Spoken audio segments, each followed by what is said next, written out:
काफ़ी सारगर्भित सत्र रहा और ब्रिगेडियर यादव ने तो वास्तव में रानीखेत को कहते हैं कि पहाड़ों की रानी शिमला, पहाड़ों की रानी मसूरी, एक उपसर्ग लगाना पड़ता है, पर रानीखेत तो स्वयं में उसमें रानी शब्द सम्मिलित है। तो वास्तव में रानीखेत, अल्मोड़ा, ये जो पूरे परिक्षेत्र को जो उन्होंने इतने कम समय में सुपर चार्ज कर दिया। हमने तो कहा था कि दिल मांगे more. I think brigadier Yadav has taken that whole drive to really exponentiate the whole military energy out there कि military की कर्मठता होती क्या है, अगर वो ठान ले तो वो क्या कुछ कर सकती है। ये हमें आपके whole long list of interventions and initiatives what he has just informed us in this public forum, it's really mind boggling and in just a very very small period of time. So sir, thank you so much for that. और I think जो बाकी सभी गणमान्य panelist ने अपनी अपनी बातें रखी, कैरोला जी ने बालकों के लिए जो बात कही बहुत ही समीचीन है, because country has to be built for future citizens of this country. और एक बहुत ही संवेदनशील आपने बात रखी।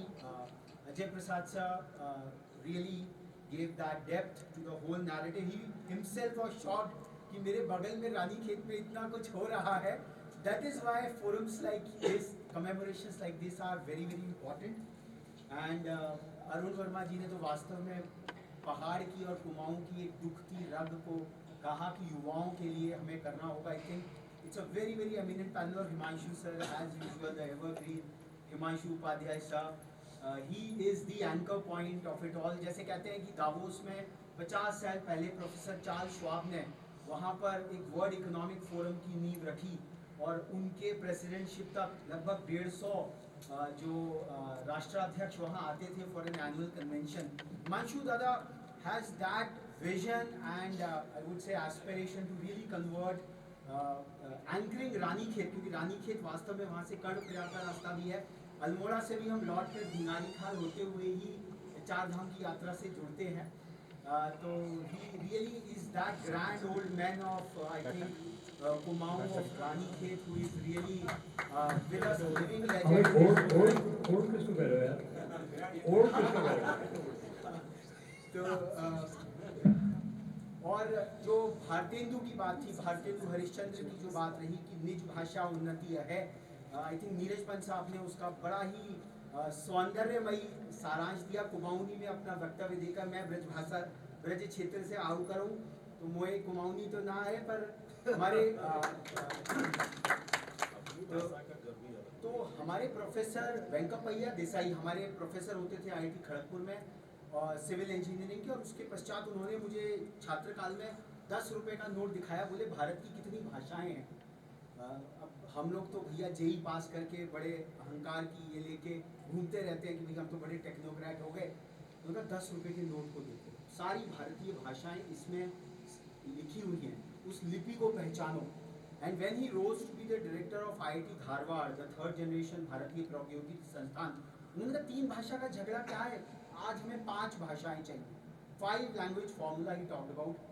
मैं क्विकली उसको सूत्र में पिरोऊंगा कि ये जो भाषाओं का झगड़ा हम लोग देख रहे हैं, and with machine translation coming into being, platforms like Bhashini in place, भाषा का कोई मैं कहूँगा कि ये जो समस्या है द इंटरलिंग्वालिज्म, अभी 26 तारीख को जो कि हमारे एक उदय शंकर जी की पुण्यतिथि भी है, that is also the day for European day for European languages. वो लोग कहते हैं यूरोपियन यूनियन टॉक्स इन मल्टीलिंग्वालिज्म, सभी भाषाओं में वो बात करते हैं। तो उन्होंने 5 लैंग्वेज जो फॉर्मूला कहा, मातृभाषा, जिस भाषा जो घर में बोली जाती है, बाप दादाओं की पुरखों की जो भाषा है, जहाँ में हम पैदा हुए, वह है मातृभाषा। उसके पश्चात क्षेत्र बाहुल्य भाषा, खड़ी हिंदी हो सकती है और उसके सम्मिलित स्वरूप हो सकते हैं। उसके बाद उन्होंने कहा राष्ट्र बाहुल्य भाषा, पूरे राष्ट्र में जो सबसे ज़्यादा बोलने वाली भाषा है, हमारे राष्ट्र में हिंदी हुई तो राष्ट्र बाहुल्य भाषा हो गई। फिर विश्व बाहुल्य भाषा जो कि आज अंग्रेजी है, उसका विज्ञान तकनीकी अनंत विधाओं की भाषा है। और अंत में 5वीं प्रमातृ भाषा, जो मातृभाषा की भी मूल भाषा है, जो कि हमारे रूप में संस्कृत है। तो जो संस्कृत निष्ठ हिंदी हुई, क्योंकि उसी से हमारी जो सारे उद्भव, हमारी जो परंपराएं, हमारी बौद्धिक परंपराएं हैं, उसका जो प्रस्फुटन है वह संस्कृत से ही होना है। तो मैं भारतेंदु की आज जन्म जयंती है और नीरज पंत जी ने उनको भी अपनी कुमाऊनी की श्रद्धांजलि अर्पित की। ये सत्र विश्राम लेता है। एक और घटना इस अल्मोड़े से जुड़ी हुई है। ये अल्मोड़ा वो शहर है जो 9/11 की हम बातें बहुत सुनते हैं। पूरा जो America, United States of America आक्रांत हो गया 9/11 2001 पे, कि जब 2 या 3 जहाज मिसाइल की तरह उन्हीं की जो औद्योगिकी क्रांति थी, उन्हीं का जो फाइनेंशियल मॉडल था, उसी को ध्वस्त करते हुए क्रंदन जो आज हम पुनः एक बार फिर 2025 में भी देख रहे हैं। व्यापार की लड़ाइयाँ पूरे विश्व में, विश्व एक अशांति पे बैठा हुआ है। पर उस 9/11 2001 से 108 वर्ष पूर्व एक मनीषी ने उसी अमेरिका में जाकर, उनके शिकागो सिटी में जाकर एक वक्तव्य दिया। व्हेन ही टॉक, वो उसकी बरसी 2 दिन बाद ही है, 11 सितंबर 9/11 कॉल इट। तो जब उन्होंने brothers and sisters of America, the welcome address जो स्वामी विवेकानंद ने दिया वहाँ, और उस स्वामी विवेकानंद को जो ज्ञान की स्फूर्ति हुई, वो यहीं कसार देवी के मध्य में ही उन्होंने ध्यान लगाया। 1890 में वो सर्वप्रथम आए काकड़ी घाट से ऊपर उठते हुए। कभी NH वालों से बात होती है कि अगर क्वारा बंद है तो काकड़ी घाट पे एक बोर्ड तक नहीं है कि अब काकड़ी घाट से द्वारसों का एक छोटा सा पहाड़ी रास्ता लेकर you can bypass the NH 109। तो उन्हीं स्वामी विवेकानंद ने 11 मई 1897 को दोबारा वो अल्मोड़ा है। ये सौभाग्य की बात है कि 11 मई भारतीय नेशनल टेक्नोलॉजी डे मना बहुत दिनों के बाद 1999 में, but that was his second visit. It was soon after he founded on 1st of May 1897 the Ramakrishna mission after his global triumph, and last में 1898 में। तो 3 बार स्वामी विवेकानंद है। तो आज यह दिन हम उस 9/11 की एनिवर्सरी के रूप में भी मनाना चाहते हैं, और एक छोटा सा वक्तव्य हमने इसमें रखा। उसके बाद हम आज की जो सम्मान समारोह है, और उसके लिए हमारे बीच में एक बहुत ही प्रबुद्ध मनीषी, उनको मैं बुलाना चाहूँगा। और उसका उस टॉक का टाइटल है the tale of 2 9/11s 108 years apart, the significance of the आध्यात्मिक intelligence embedded in the Van Allen radiation belt of Almora, Kasar Devi, for lasting global peace, prosperity and sthirta in the contemporary VUCA age. I would like to invite our beloved Ajay Rastogi sir, जो कि हिमालय में एक योगी सदृश अपनी साधनाएं करते हैं, पूरे विश्व से युवाओं को लाकर आंदोलित करते हैं। इस विषय पर हमें थोड़ा मार्गदर्शन प्रदान करें, और इसके पश्चात हम कार्यक्रम को आगे बढ़ाएंगे।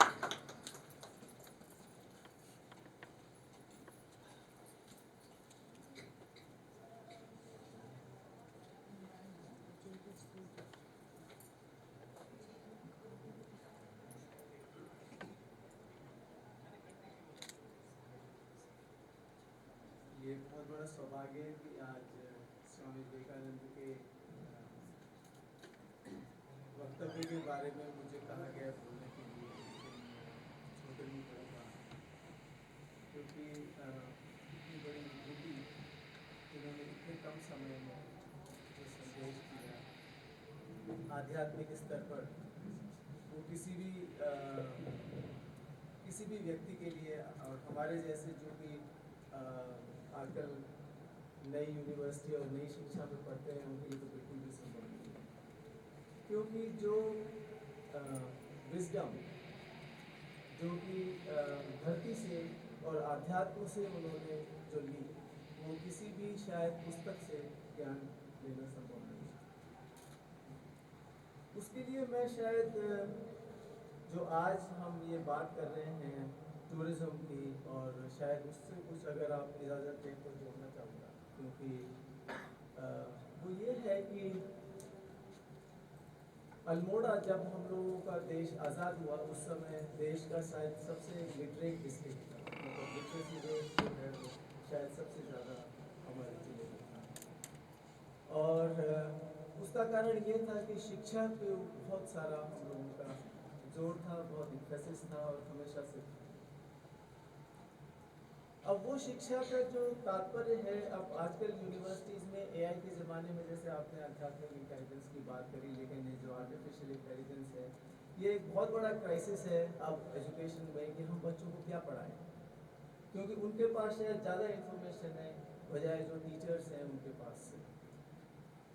तो अब एक्सपीरियंशियल नॉलेज मतलब आप अपने अनुभव से जो बच्चों को पढ़ा सकते हैं या हम अनुभव सिखा सकते हैं, वो शायद एक सबसे बड़ी चीज़ है जो कि आज हम बच्चों को दे सकते हैं। और उसके लिए जो हमारा हिमालय का क्षेत्र है, ये एक अनुभव करने के लिए और एक्सपीरियंशियल एजुकेशन के लिए मुझे लगता है बहुत ही एक बड़ी चीज़ है। अब दूसरी चीज़ जो आजकल बहुत हो रही है और शायद स्वामी विवेकानंद ने उस समय जब बोला डियर ब्रदर्स एंड सिस्टर्स, वो एक डीकोलोनाइजेशन का माइंडसेट था, क्योंकि कोलोनाइजेशन में एक हायरार्की थी जो उन्होंने तोड़ी और जो उन्होंने एक ब्लड रिलेशनशिप की बात करी, जो कि शायद सभी क्लैंस में और सभी जगह पे बात की जाती है। वो मैं इसलिए कह रहा हूँ इस समय पे हिमालय के संदर्भ में और अपने रानीखेत अल्मोड़ा के कॉन्टेक्स्ट में कि एक माइक्रोकॉस्म है। अगर हम डीकोलोनाइजेशन का भी देखना चाहते हैं तो शायद चिपको का जो आंदोलन है, उसके पहले किसान आंदोलन जो है, और ये सब हमारी इस जन्मभूमि से ही प्रेरित है। और वो एक्सपीरियंशियल एजुकेशन जो है वो बच्चों को आज बिल्कुल लगता है कि ट्रांसमिट करना बहुत जरूरी है, क्योंकि खड़े होना किसी एक मुद्दे के लिए, किसी एक मुद्दे के लिए लोगों को आपस में जोड़ना, महिलाओं का जो सम्मान चिपको से शुरू हुआ है वो हम कैसे अपनी सोसाइटी में वापस ला सकते हैं, ये ना आर्टिफिशियल इंटेलिजेंस से मिल सकता है और ना ही हम